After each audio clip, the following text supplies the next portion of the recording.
A partir de este momento, la economía dejará de ser una dimensión desconocida. Así que prepare su calculadora, abra su mente y evalúe las posibilidades de inversión.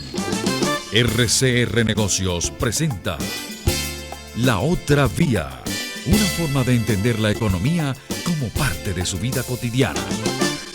¿Qué tal, amigas, amigos, consecuentes oyentes de Radio Caracas Radio?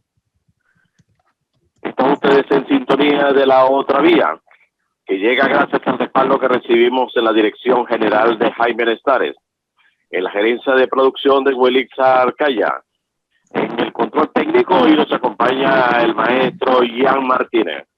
En la moderación y conducción, Ligia Perdomo, Edesio Brito Adrián, Martín Ramos y quien les habla, Edesio Brito Escobar.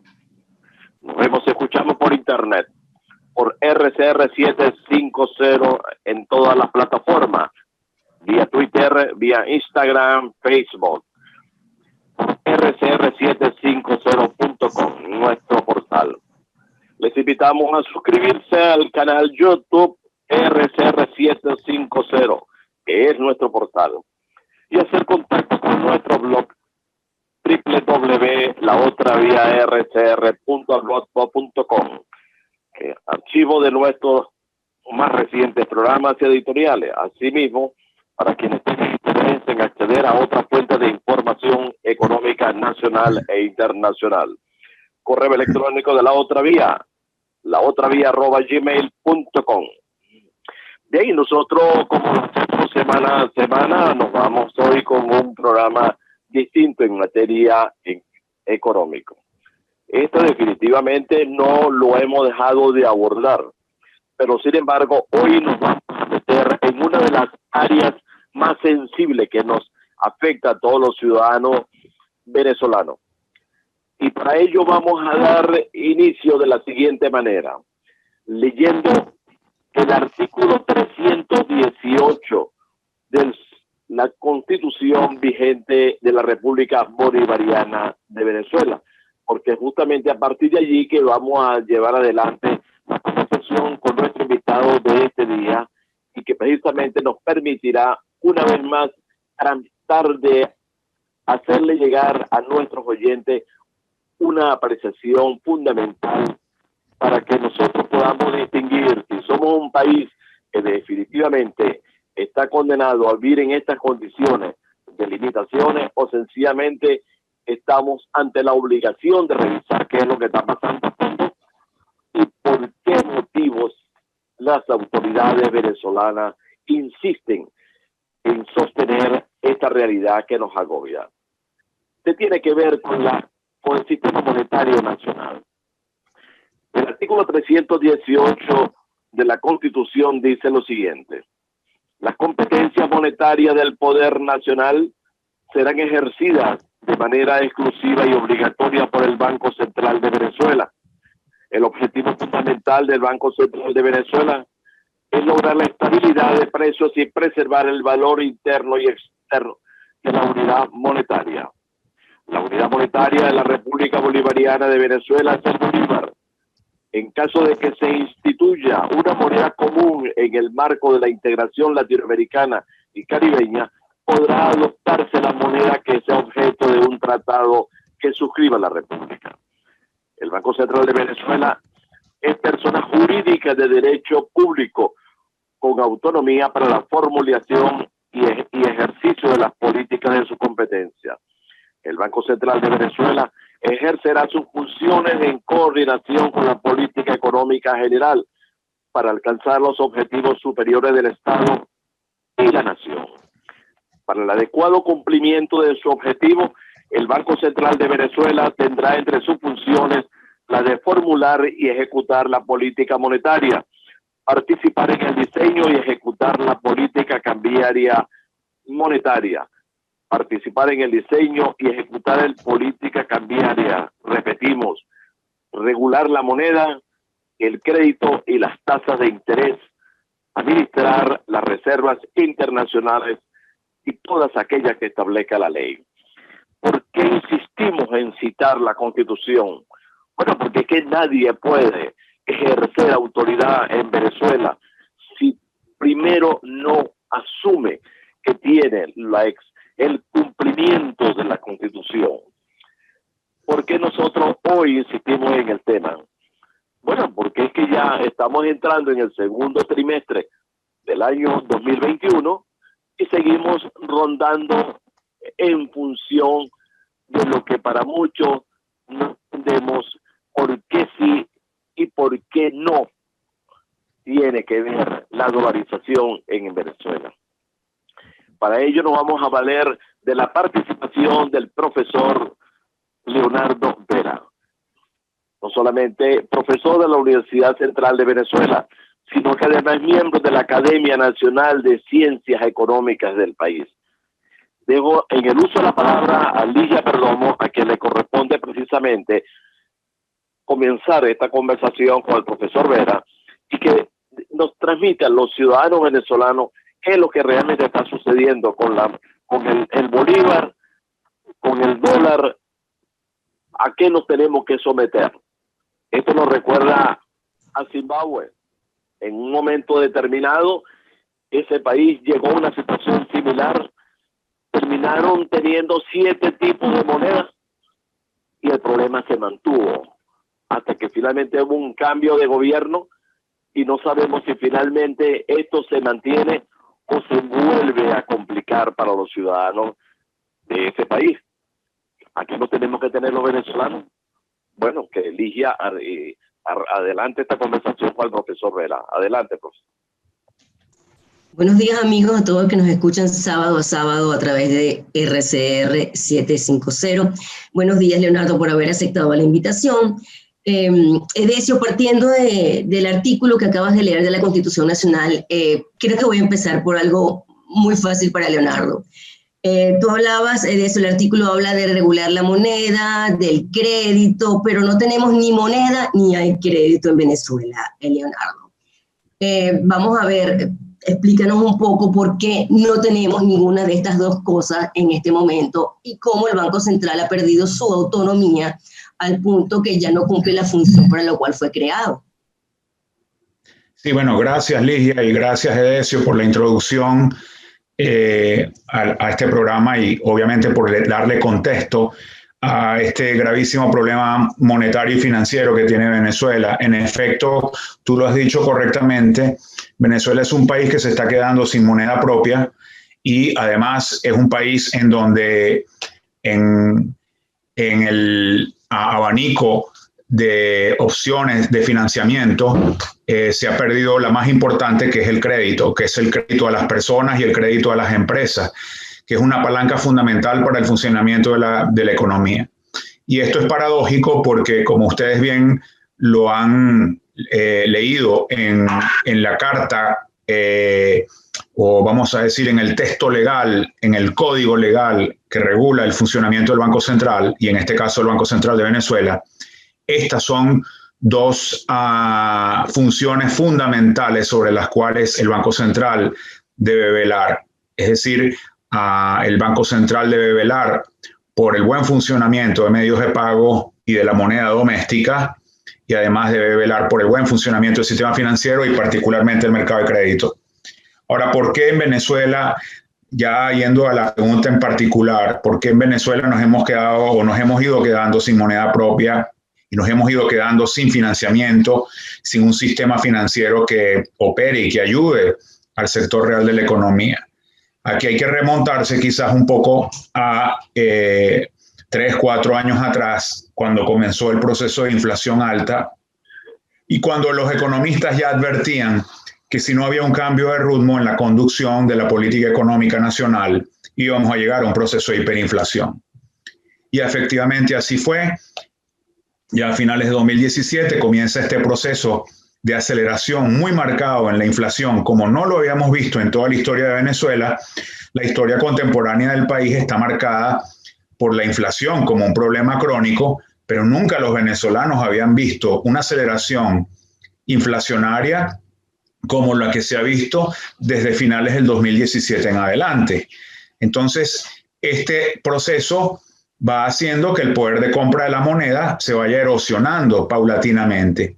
y si no se toman los correctivos como no se tomaron y como no se han tomado, pues llega un momento en que la gente comienza a tratar de sustituir esa moneda doméstica que es pulverizada por la inflación por cualquier otro activo financiero, por cualquier otro activo físico, y en el caso venezolano en particular, el activo financiero o el activo monetario más atractivo que encuentran los venezolanos es el dólar o el euro o las monedas duras, vamos a decir, las monedas que tienen aceptación internacional. Entonces, lo que hemos visto es un proceso de sustitución de moneda y un proceso de dolarización que ha avanzado gradualmente, que no ha sido abrupto. Si realmente lo analizamos, aquí había tiempo para un poco detener este proceso, pero no se ha hecho, y hoy día pues podemos decir que más del 60, casi el 70% de las transacciones a nivel del mercado detallista, del mercado al detalle, del comercio, por así decirlo, se están haciendo en dólares. Con el agravante de que en Venezuela los venezolanos prácticamente ya no tienen efectivo con qué hacer transacciones. Las transacciones que hacen en bolívares las están haciendo esencialmente a través de medios electrónicos o digitales, porque no hay piezas monetarias en circulación que le sirvan al ciudadano. Las piezas monetarias, las pocas que hay en circulación, son piezas que no le sirven al ciudadano, y a pesar de que el Banco Central de Venezuela anunció la emisión de tres nuevas piezas, esto todavía no está circulando. Esto se quedó básicamente en un anuncio y la inflación sigue galopando, y cuando ya salgan estas piezas monetarias me temo que van a ser obsoletas nuevamente. Así que en efecto el bolívar dejó de ser la moneda de aceptación por parte de los venezolanos. Así que lo que está plasmado en la Constitución pues no se está cumpliendo, y lo que está plasmado en la ley del Banco Central tampoco. Y poco a poco el dólar ha ido tomando terreno, y este es un proceso que ya lo hemos visto en otros países que han pasado por largos procesos de inflación alta. Va a llegar un momento en que la dolarización va a llegar al sistema financiero, y no va a quedar más remedio que aceptar esto, como efectivamente las autoridades oficiales han tenido que aceptar la dolarización de facto del país, aun cuando no les agradaba en un principio y denigraban de este proceso. Hoy día incluso hasta manifiestan su simpatía, mas no se atreven a oficializar la circulación de otra moneda de aceptación general como es el dólar. Y en cuanto al crédito, aquí voy a ser muy breve para dar el chance para que ustedes puedan también hacer otras preguntas y desarrollar mucho más el tema. El crédito que en Venezuela está dando el sector financiero es en bolívares. No se ha autorizado ni se ha permitido la dolarización del sistema financiero, y por lo tanto esto en un sistema financiero que se ha empequeñecido tanto con el proceso de hiperinflación ha generado que para las empresas o para los particulares una línea de crédito a partir del sistema financiero venezolano no responde realmente a las demandas, a las necesidades que tienen como clientes. Entonces, por eso es que las tarjetas de crédito que circulan en el país han quedado también obsoletas. Los límites son límites ridículos frente a la magnitud de las transacciones que tienen que hacer, y lo mismo ha pasado con las empresas. Para las empresas no es atractivo para nada una línea de crédito que solo les permite comprar una infinita porción del capital de trabajo que necesitan o que necesitan financiar. Entonces, este empequeñecimiento del mercado financiero venezolano generado por el proceso de hiperinflación, es decir, en bolívares el tamaño de la banca venezolana, en dólares el tamaño de la banca venezolana es pequeñísimo, porque la banca trabaja esencialmente con bolívares que se han ido devaluando a lo largo de todos estos años.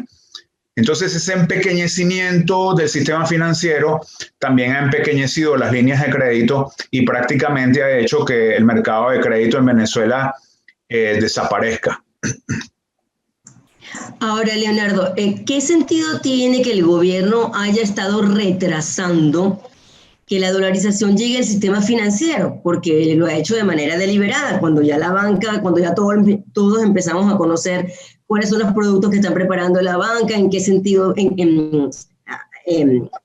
hacia qué dirección va la banca justamente preparándose para dar esas opciones a los clientes, por todo lo que ya comentaste, por supuesto. Viene el gobierno y retrasa, detiene el proceso, para luego, meses más tarde, de repente avanzar lentamente en algo que parece inevitable, que es definitivamente ir a este sistema, digamos, multimoneda, como se puede llamar, porque no estamos yendo a una sola moneda, sino que el gobierno está permitiendo pues, que se utilicen las monedas que la gente prefiere utilizar, para ir a este sistema multimoneda, pero el gobierno se empeña de alguna manera en demorar ese proceso, causando todos los inconvenientes, tanto al sector empresarial como el consumidor en general. ¿Qué sentido tiene si a la larga, como diríamos, como dice el refrán, tanto nadar para morir en la orilla, ¿no?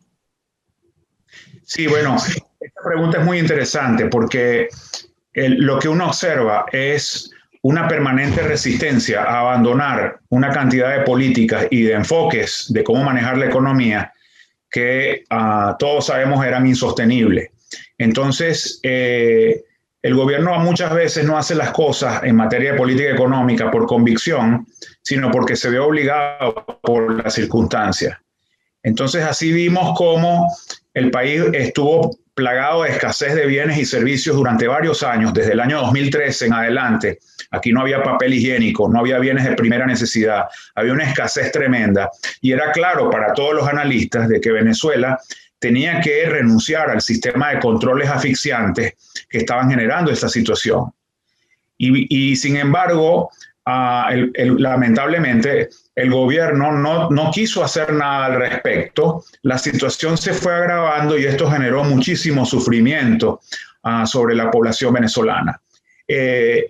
Bueno, años más tarde, el gobierno ha decidido ir a unas reformas, en parte obligado por la crisis, por la dramática situación, y estas reformas han demostrado que la escasez era un problema que sí podía ser enfrentado.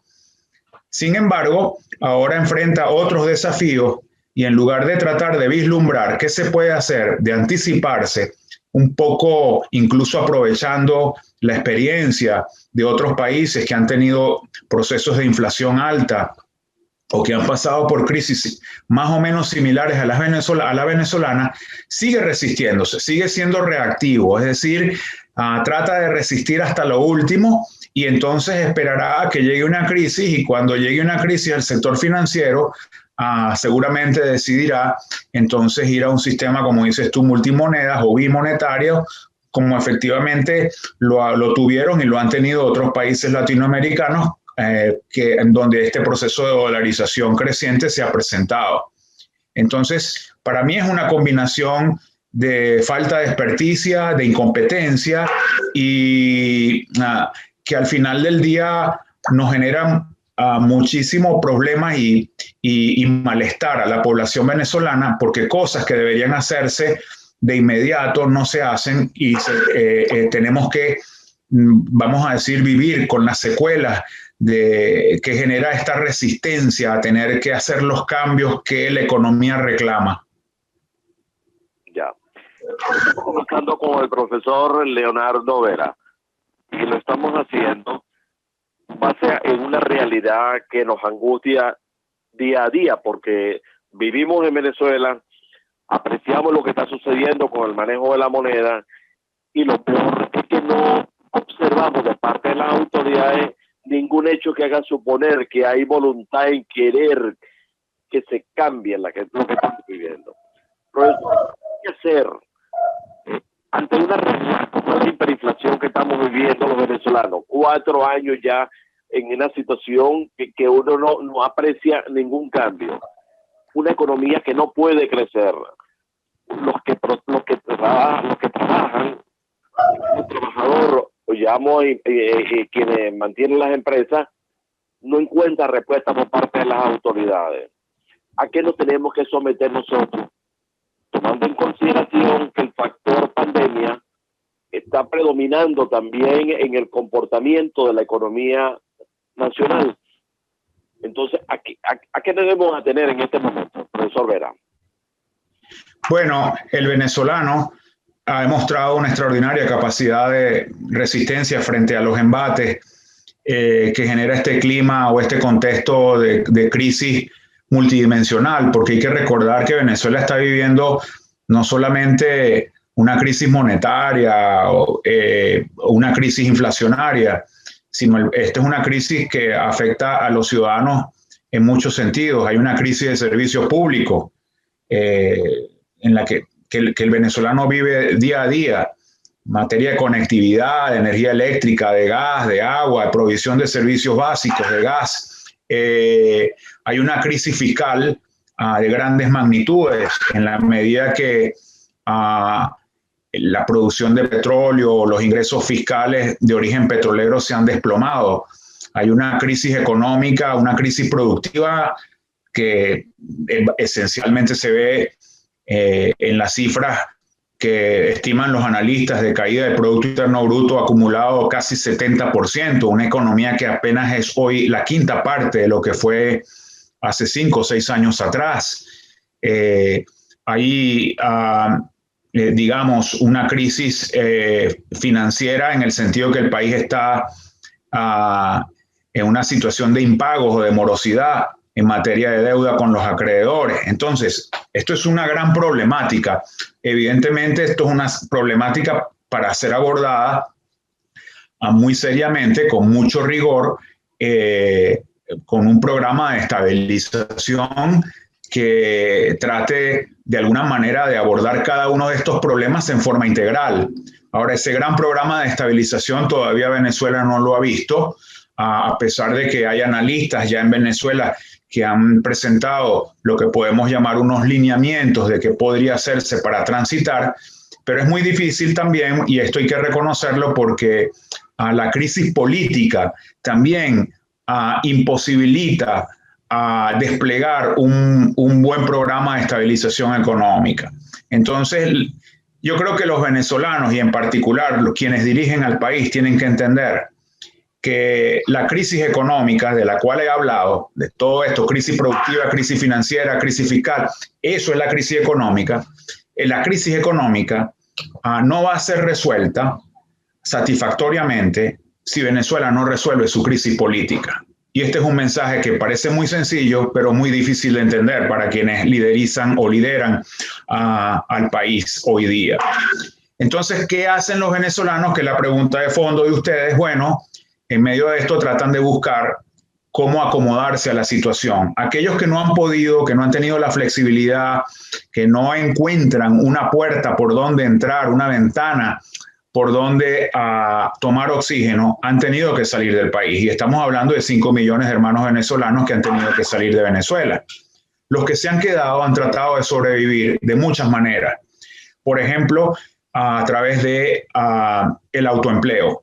Y la crisis, la pandemia, encima de esta crisis económica nos ha llegado la pandemia, en donde en un país donde las condiciones sanitarias no son las mejores, incluso son de las peores que hay en América Latina, no le ha quedado otra a las autoridades que encerrar a la gente, por el miedo que hay de que el sistema de salud colapse, porque llega a un tope. Cuando ya empiezas a llegar a un tope en los servicios de salud, entonces tienes que encerrar a la gente.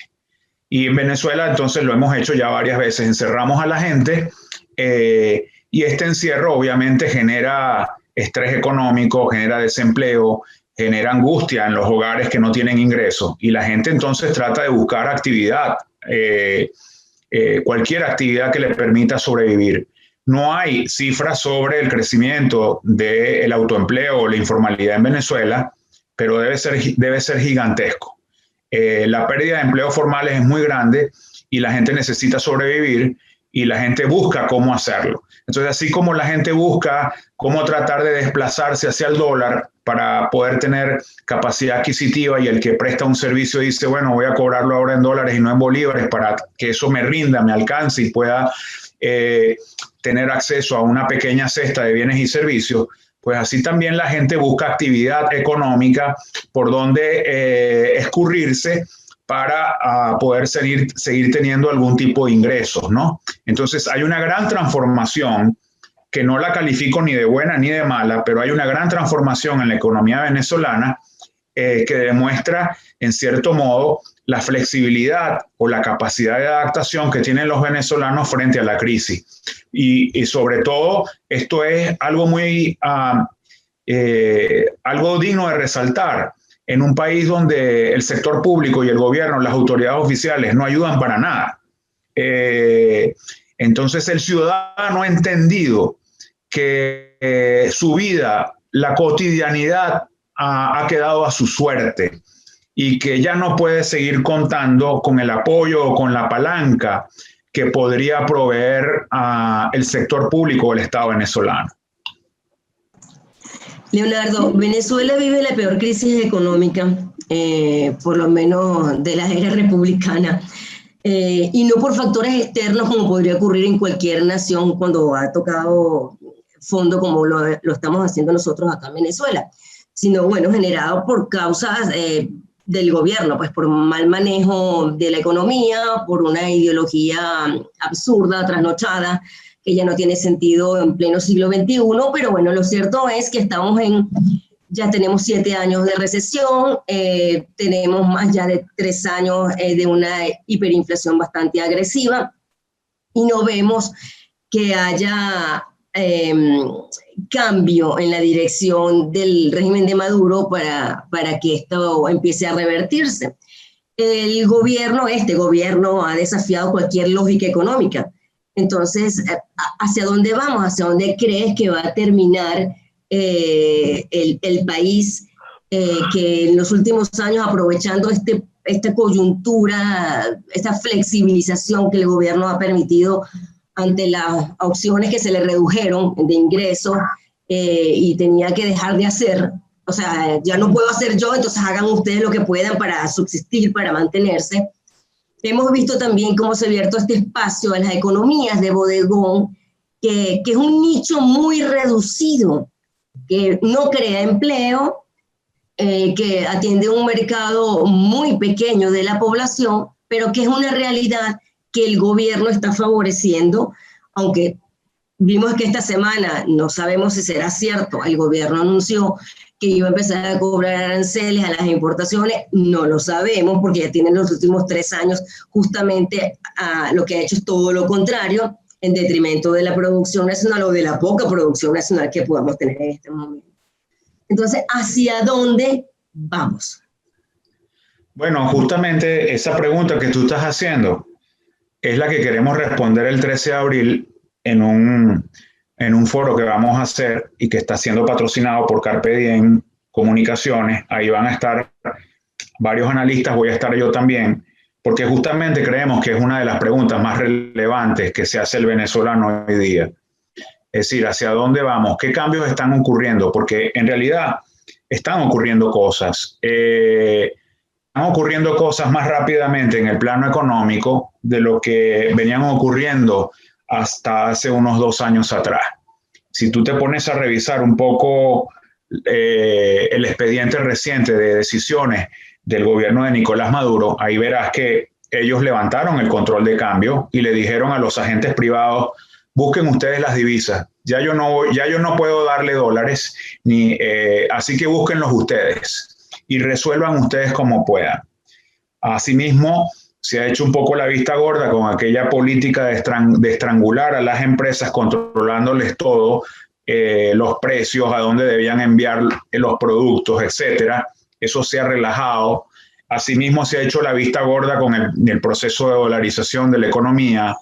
Asimismo, le quitó los aranceles a las importaciones, como tú bien lo has dicho, y llenó al país de una cantidad de negocios al detalle en donde se venden productos importados a precios muy competitivos, incluso tan competitivos o tan económicos que afectan obviamente a la producción nacional y al empleo y a la generación de empleo.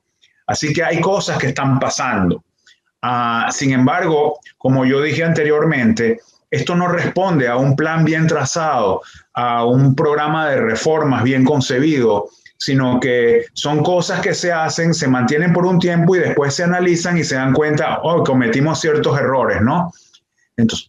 Entonces por eso lo hemos llamado la apertura a los trancazos. Es decir, es un proceso en donde tú tomas decisiones, muchas desconectadas de otras, para tratar de alguna manera de generar paños calientes, ¿verdad? Darle algunas mini respuestas a esta crisis por la que venimos atravesando. Entonces, claro, yo lo que quiero es aprovechar tu programa para invitarlos el martes a las 10 de la mañana a ese foro que está organizando Carpe Diem Comunicaciones, donde no solamente voy a estar yo hablando de esto, sino van a estar otros analistas, que no todos, por cierto, economistas, pero sí expertos en ciertas áreas, porque siento o sentimos que esa es una de las grandes preguntas, es decir, están ocurriendo cosas en Venezuela, ¿hacia dónde nos están conduciendo? Porque algunas cosas, el poder tener una idea cabal de hacia dónde están apuntando los cambios es una de las pocas herramientas que nos quedan para poder adaptarnos y sobrevivir a un ambiente tan hostil como el que están viviendo los venezolanos, ¿no? Entonces necesitamos saber, por ejemplo, ¿vendrá la dolarización financiera como estábamos hablando antes, Ligia, o no? ¿Será que Venezuela se va a dolarizar completamente o no? ¿Será que la inflación, no sé si has notado, la Asamblea Nacional dijo a través de su indicador reciente de inflación, de que la inflación pudo haber bajado a 9% en el mes de marzo? El proceso de inflación en Venezuela también va a ir cambiando. Es decir, tenemos que estar conscientes los venezolanos de que estamos metidos en una vorágine de cambios. Algunos pueden favorecernos, otros pueden ir agravando aún más la crisis para nosotros, pero hay que tratar de entender cuál es la naturaleza de los cambios para poder adaptarnos a él correctamente. Por ejemplo, la inflación o estas inflaciones de 2 dígitos que hemos tenido no nos van a acompañar toda la vida. Ningún país vive con inflación o hiperinflación para toda la vida. En algún momento esto va a atenuarse, ya sea por un buen plan de estabilización o ya sea porque la economía genera los propios mecanismos para irse adaptando. Por eso decía que este reporte que hace la Asamblea Nacional de una tasa de inflación de 1 dígito por primera vez en muchos meses, ¿verdad? Durante el mes de marzo, quizás pueda empezar a ser la señal de que el de inflación medido en bolívares pudiera estarse atenuando o ser el comienzo de una atenuación del proceso de inflación. Y eso nos llevaría a tener que empezar a medir la inflación ya en otras unidades monetarias, es decir, en los precios marcados en dólares y no tanto en los precios marcados en bolívares.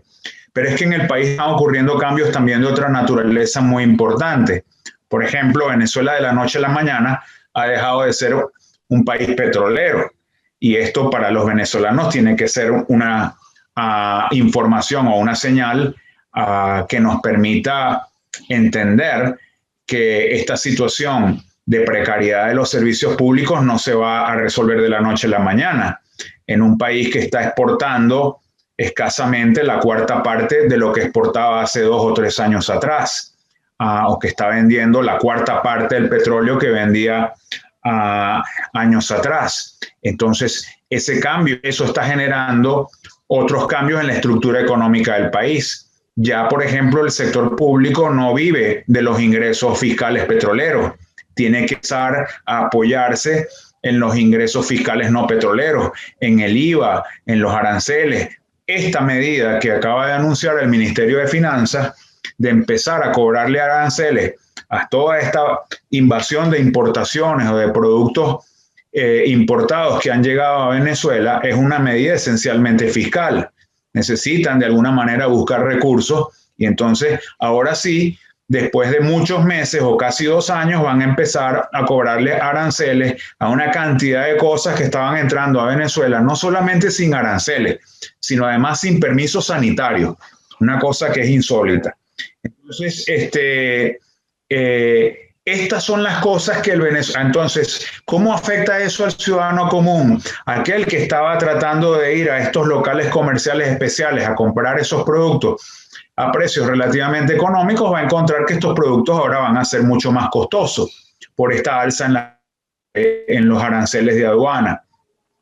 Y así, digamos, tenemos que ir entendiendo, ¿verdad?, que la economía de Venezuela es una economía que esté estrictamente en pausa, sino es una economía que está sufriendo cambios, algunos inducidos por las decisiones de las autoridades, otros inducidos esencialmente por la conducta de la sociedad, que también se va adaptando y va generando cambios. Hemos generado una economía de servicios inmensa, como respuesta justamente del ciudadano común para tratar de buscar medios para subsistir. Entonces, ese también es un cambio estructural muy importante. Cuando tengamos un mercado financiero en condiciones normales de lo que tenemos hoy día, los bancos se van a dar cuenta de que ya los grandes solicitantes de crédito no necesariamente van a ser las grandes y medianas empresas que teníamos antes, sino esencialmente pequeños emprendimientos o pequeñas empresas, que es en lo que se ha convertido la economía venezolana. Vamos a decir, un cuerpo orgánico de muy pequeñas empresas y de pequeños emprendimientos que a duras penas generan actividad económica, ¿no? Entonces, esta pregunta, el fondo de tu pregunta, que es hacia dónde vamos, es importante. Vamos a una economía más informalizada, estamos marchando a una economía en donde multimoneda, estamos transitando en una economía en donde no habrá una respuesta sólida en materia de servicios públicos por la crisis fiscal que está afectando a los ingresos del Estado, y necesitamos esperar y ver y de alguna manera también protagonizar los cambios políticos que en definitiva serán los que le van a permitir a Venezuela emplazar cambios económicos mucho más favorables. Ok, Leonardo, fíjate, tú en disculpe, Decio, para que no se me vaya la idea y un poco para darle seguimiento a lo que acaba de decir Leonardo. Acabas de describir los cambios que se están dando en el país, ¿no? Y hablaste de que se trataba de una apertura a los trancazos. Me llama la atención que hables justamente de una apertura. Estos cambios que se están dando justamente para adecuarse para estos espacios que permite el gobierno, para que la gente tenga un respiro, ¿se trata realmente de una verdadera apertura? Eso en primer lugar. Y en segundo lugar, en el último punto que tocaste, que referido a los servicios públicos, entendí con lo que dijiste que obviamente el gobierno no se va a abrir,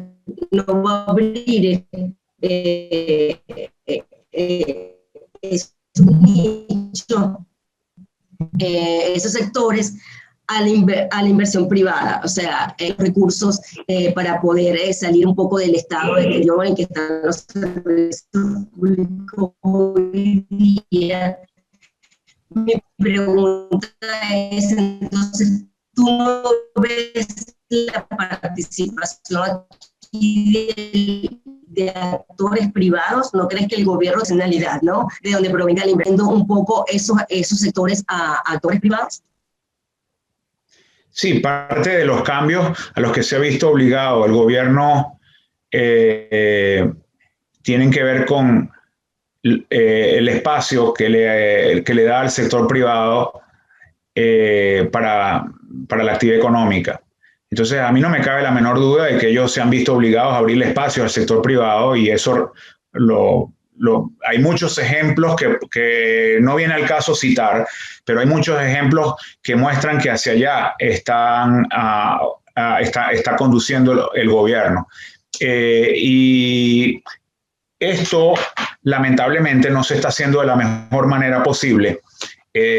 Por ejemplo, devolver empresas públicas o empresas que antes eran privadas, que se hicieron públicas y que ahora se quieren devolver al sector privado, debería hacerse a través de procesos, en los casos en que se incautaron, en procesos en donde se reviertan medidas judiciales, en los casos donde hubo expropiación y se quiere privatizar, a través de procesos transparentes, de licitación en donde puedan participar agentes privados con nombres, apellidos y donde los venezolanos, los ciudadanos sepan cómo se están otorgando estas licencias, porque después de todo estamos hablando de empresas públicas. Entonces, lamentablemente no está ocurriendo así.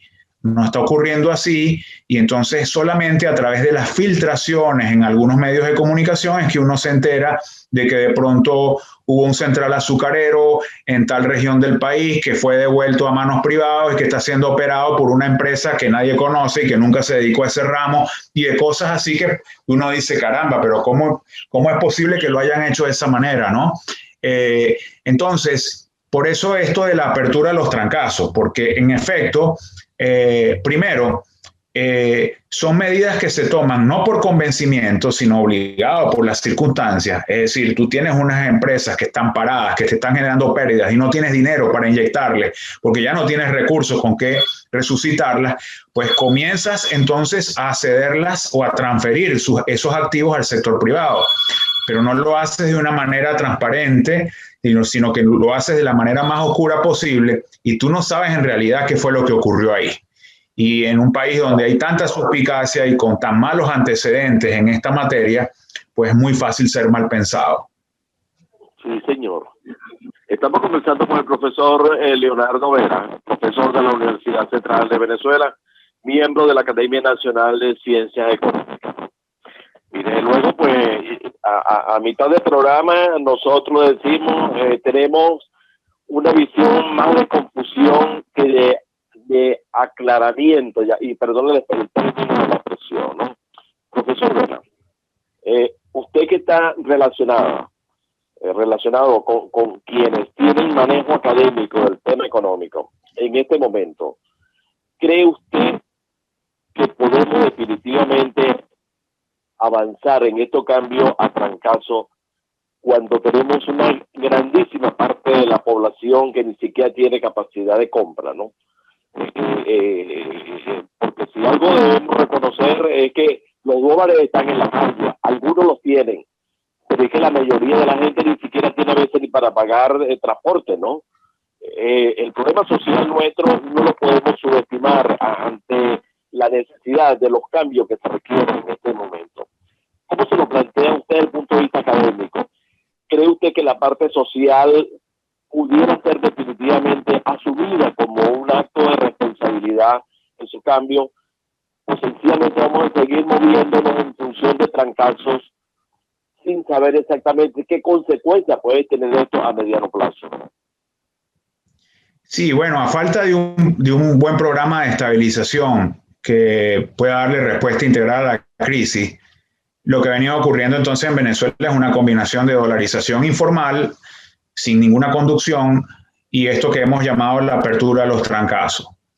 Entonces yo creo que en ese contexto, si eso es lo que nos toca y lo que tenemos por delante, yo creo que aquí lo más sensato, si yo estuviera en los zapatos de quienes conducen la política económica en este país, aquí lo más sensato sería admitir de una buena vez y flexibilizar y dar autorización a que cualquier unidad productiva que desee pagar a sus empleados en dólares, cobrar sus productos en dólares o hacer transacciones en dólares, que lo haga en la moneda que quiera, en un sistema que ya definitivamente es de acto multimoneda. Y yo lo que estoy observando en conversaciones que he visto con pequeños empresarios, etcétera, es que aquellos pequeños empresarios que informalmente comienzan a cobrar sus productos en dólares y empiezan a recibir ingresos en dólares, comienzan a pagar también nóminas en dólares. Y esto favorece enormemente a los trabajadores, porque no solamente están ganando en una moneda que les permite al menos congelar por cierto tiempo el poder adquisitivo, no perder el poder adquisitivo de inmediato, sino además les ha permitido ganar, digamos, obtener ingresos incluso más altos de los que tenían antes. Es decir, que la dolarización de los pagos en nómina de muchas de estas empresas ha significado un mejoramiento en los ingresos de los trabajadores.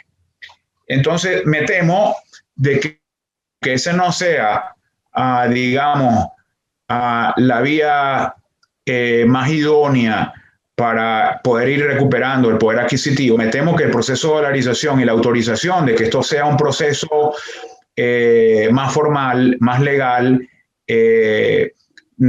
genera cierto respiro, sobre todo en materia de poder adquisitivo a la población trabajadora, porque eso ya está ocurriendo así. Entonces, lo otro importante es obviamente que el país produzca más, que efectivamente el país salga de la depresión económica. Lamentablemente aquí hay una muy mala noticia y es que estamos encerrados otra vez. Entonces, 3 semanas atrás, la lectura que uno como analista podía hacer de la economía venezolana para este año era más optimista, en el sentido de que incluso algunos podíamos pensar de que podía haber un pequeño crecimiento este año en la economía venezolana. Ya con el encierro, esa perspectiva ha cambiado absolutamente, y me temo que si seguimos encerrados vamos a seguir en una situación de recesión, y por lo tanto en 2021 o en el 2021 estaríamos sumando un año más de recesión. Y eso no es lo que queremos. Lo que queremos es una economía en expansión, porque las economías en expansión pueden permitirse o darse el lujo, por así decirlo, de pagar mejores salarios. Los salarios suben en una economía en expansión. Los salarios pueden subir en una economía en contracción. Entonces necesitamos, creo yo, en el corto plazo, salir de la contracción económica, ¿verdad? Permitir la expansión. No podemos seguir encerrando a la gente de por vida, esa no es. Y esto nos lleva a otro tema muy interesante, que es el tema de que aquellos países que inmunizan más rápidamente a su población, pues pueden salir de este confinamiento y del encierro también más rápidamente. Y lamentablemente Venezuela no está entre esos países. Por el contrario, pareciera que Venezuela va a estar en los últimos países que pueda inmunizar en un alto grado, un alto porcentaje de su población. Si ese es el escenario, entonces lamentablemente la producción en Venezuela va a verse todavía muy afectada en el año o en este año 2021. Profesor, buenos días. Yo lo estoy escuchando y entre líneas veo que en algún momento habla de un posible optimismo hace 2 semanas, con un posible crecimiento o una posible recuperación. Pero el Fondo Monetario Internacional esta semana ha dicho que la hiperinflación, la cifra de inflación de Venezuela no pareciera que el optimismo esté en este momento. No quiero ser fatalista, simplemente es contrastando algunos hechos. Y la otra cosa es que hemos venido escuchando sobre este crecimiento a trancazo, hemos venido escuchando y cómo se está manejando la divisa en Venezuela, el manejo del dólar en Venezuela, que es de hecho, más no de derecho, está sucediendo. Y otra cosa que en la conversación hemos venido escuchando tiene que ver, y lo mencionó hace un rato, con todo este proceso en las aduanas de la mercancía que va a estar llegando, que eso va a traer que se encarezcan estos productos que lo están consiguiendo algunas personas, lo están consiguiendo en Venezuela los que tienen la posibilidad de conseguirlo, pero con unos precios mayores. Yo me encuentro en Estados Unidos y les puedo asegurar que hay muchos precios que en esos bodegones muchos productos que en esos bodegones se están vendiendo que son 2 y 3 veces más costosos que aquí. Pero mi pregunta va por 3 cosas. 1, de facto, de hecho, más no de derecho, porque no se ha escuchado en ningún momento una modificación de la Constitución venezolana para que el dólar sea la moneda que la Constitución lo establece, que la única moneda de circulación nacional aprobada y vigente es el bolívar. No existe, eso es otra cosa, todo lo que está pasando, pero es que se van tomando medidas y en ninguna parte se habla sobre esa medida, que es la parte política. 2, en cuanto a las aduanas. Yo no sé si ustedes manejan algún tipo de información o en medio de ese análisis también en algún momento se pueda o han presentado la posibilidad de una modificación de la ley de aduanas, porque tampoco se escucha eso. Hubo unas órdenes hace unos años atrás, unos 10 años atrás, donde el CENIAT establecía que y prohibía los puerta a puerta. La mayoría de estos productos que están llegando a esos establecimientos están llegando, por la información que tenemos, es por el puerta a puerta. Entonces, esas tres cosas. Uno, ese optimismo, ¿en qué se basa ese que usted acaba de mencionar hace 2 semanas y por qué ahora no? Dos, contrasta eso con el informe del Fondo Monetario Internacional que dio a conocer, por cierto, también es una lista de los países que se van a recuperar más rápido y podrán salir más rápido luego de esta pandemia porque han acelerado los procesos de vacunación. Y tres, la posibilidad, si usted no cree que para poder seguir hablando o por lo menos legalizar lo que está pasando, ¿no habría que modificar la Constitución?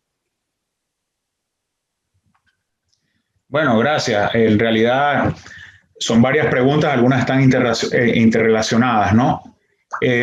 Sí, yo comenzaría por un poco comentar sobre la perspectiva que el fondo tiene sobre crecimiento para Venezuela. Efectivamente, anunció hace apenas unos días que prevén que la caída del Producto Interno Bruto de Venezuela sea cercana al 10%. ¿Por qué el fondo lo ve de esta manera? Es una pregunta importante. ¿Y por qué otros analistas locales lo venían viendo de una manera ligeramente distinta? Cuando digo ligeramente, es ligeramente, no mucho, porque en una economía que ha caído 70, 80% en forma acumulada, decir que este año va a caer 10 o va a caer 4 o va a crecer 2 no es mucha diferencia.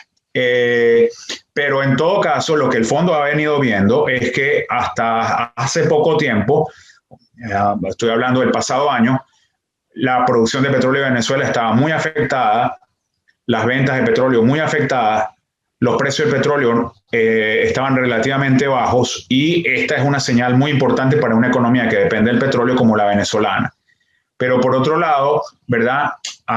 El sector industrial venezolano muy perjudicado por lo que tú estabas hablando, sector muy, vamos a decir, generador de empleos formales y de empleos de buena calidad y de poder adquisitivo, muy golpeado por medidas como esta de privilegios, por así decirlo, a un sector comercial importador que, bueno, llenó al país de importaciones por todos lados. Esencialmente estamos hablando de 5 o 6 mil productos que estaban entrando sin aranceles a Venezuela, ¿no?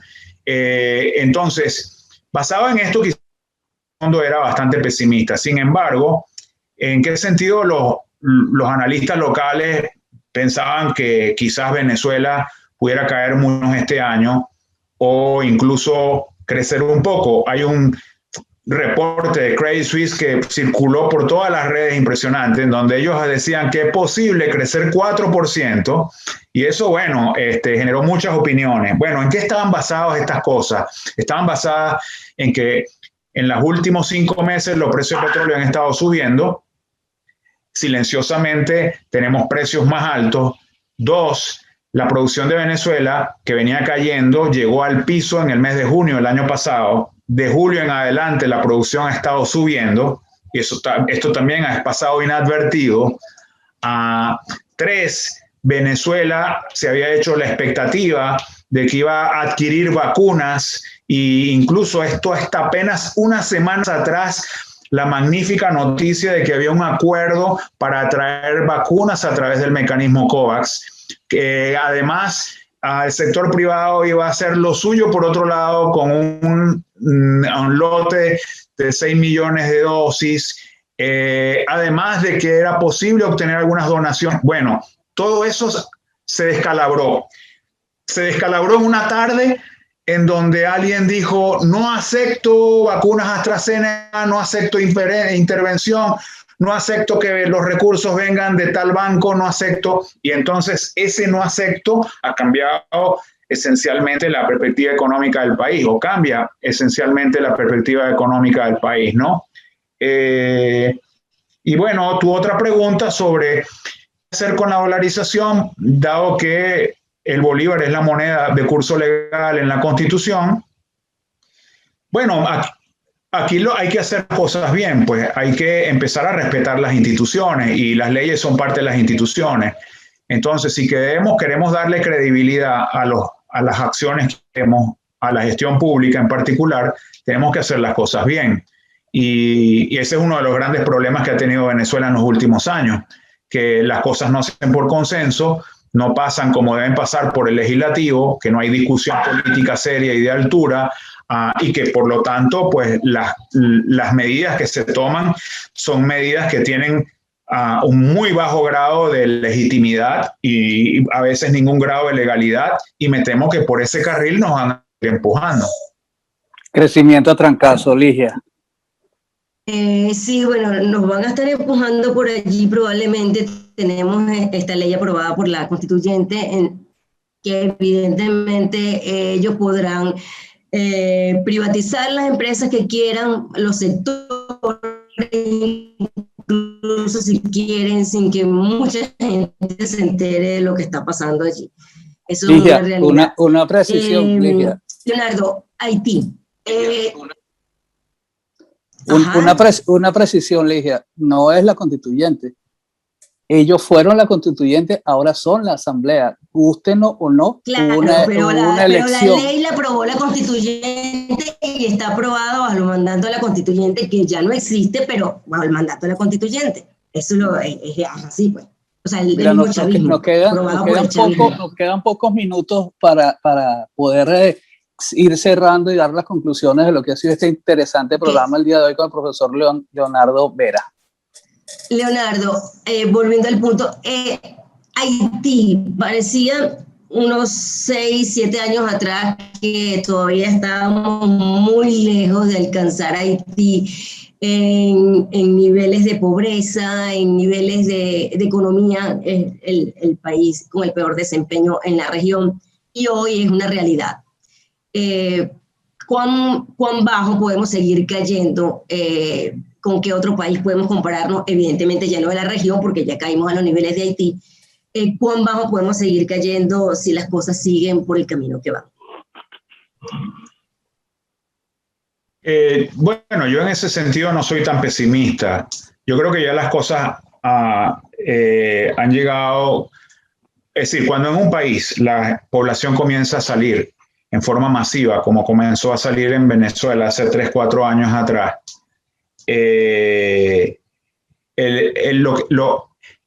yo lo analizo eso y lo interpreto como que el país se está ajustando. Es decir, como que hicimos una gran reunión y llegamos a la conclusión de que somos muchos y que no todos vamos a tener que comer.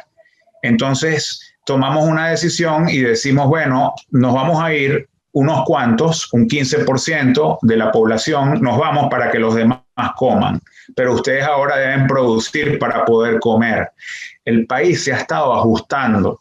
Eso es un ajuste dolorosísimo, pero es un ajuste. Entonces nos ha tocado como país, como sociedad, un ajuste muy doloroso, y ahora nos toca reinventarnos, y creo que eso es lo que está ocurriendo. La sociedad venezolana se está reinventando. Esa reinvención en algún sentido puede traernos cosas positivas, porque uno de estas duras luchas aprende, y hay un aprendizaje, pero esa reinvención del venezolano como ser individual necesita de un acompañamiento colectivo.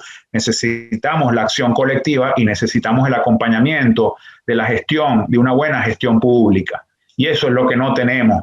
Los venezolanos merecemos, para poder salir de este cataclismo, una buena gestión pública, un Estado que nos acompañe, un Estado que nos haga las cosas más fáciles, un Estado que nos dé servicios, que atienda al ciudadano, que además resuelva la crisis política, que nos dé una sensación de normalidad. ¿Estamos lejos de eso? No lo sé. Pero estoy seguro de que esta no es una situación que nos va a agobiar permanentemente. Entonces,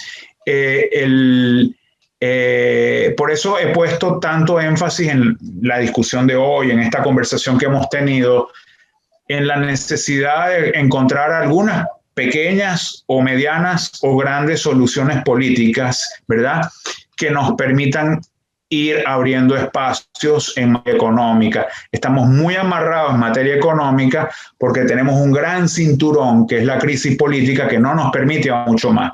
No podemos. Definitivamente. Les voy a poner un ejemplo hasta que la crisis política, y con esto quizás terminamos.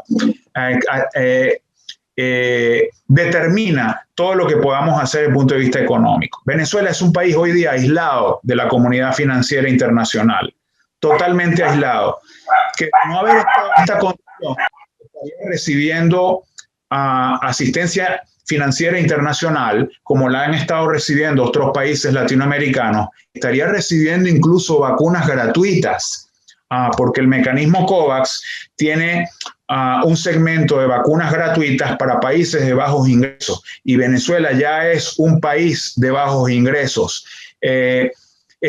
Pero esta situación de aislamiento internacional, que no responde a otra cosa que a la crisis política, no nos ha permitido tener ese oxígeno, ese respirador artificial, al menos transitoriamente, que sí tienen otros países hoy día a raíz de la pandemia. Entonces, eso es un ejemplo de cómo esta situación política tenemos que resolverla, porque de lo contrario, el salir de la crisis va a seguir siendo penoso y nos va a tomar muchísimo tiempo. Y yo creo que no podemos seguir esperando muchísimo tiempo más. Yo creo que el sufrimiento ha sido demasiado grande. Tú lo has dicho, Venezuela ha llegado a unas condiciones, unos niveles de pobreza inimaginables, que nadie hubiera imaginado el país iba a registrar años atrás. Es decir, nadie años atrás hubiera imaginado que este país iba a llegar a niveles de 90% de la población sin capacidad de poder obtener una cesta básica de productos, de que 5 millones de personas iban a abandonar el país abruptamente, de que los precios iban a subir en la magnitud. Quedarán tantas cosas, profesor, quedarán tantas cosas en el tintero, que eso nos obliga a formularle una nueva invitación para otro programa en cualquier momento, porque de verdad que en este momento se nos acabó el tiempo. Queremos agradecerle que usted estuvo con nosotros el día de hoy y dejar pendiente, dejar en agenda varios de los puntos que seguramente vamos a seguir desarrollando y podemos seguir desarrollando con usted, que hoy nos ha apoyado en nuestro espacio, el espacio de todos ustedes. Nos despedimos en nombre de Jaime Nestares en la dirección general de la estación, Yulix Arcaya está en la gerencia de producción, Julio Pinto, Ian Martínez en la parte técnica, la grabación, edición y montaje, Ligia Perdomo, Edesio Brito Escobar, Edesio Brito Adrián, y quien tiene el gusto y el placer de hablarles, Martín Ramos. Nos despedimos hasta una nueva emisión de La Otra Vía por RCR, la radio que se ve. RCR Negocios presentó La Otra Vía, una forma de entender la economía como parte de su vida cotidiana.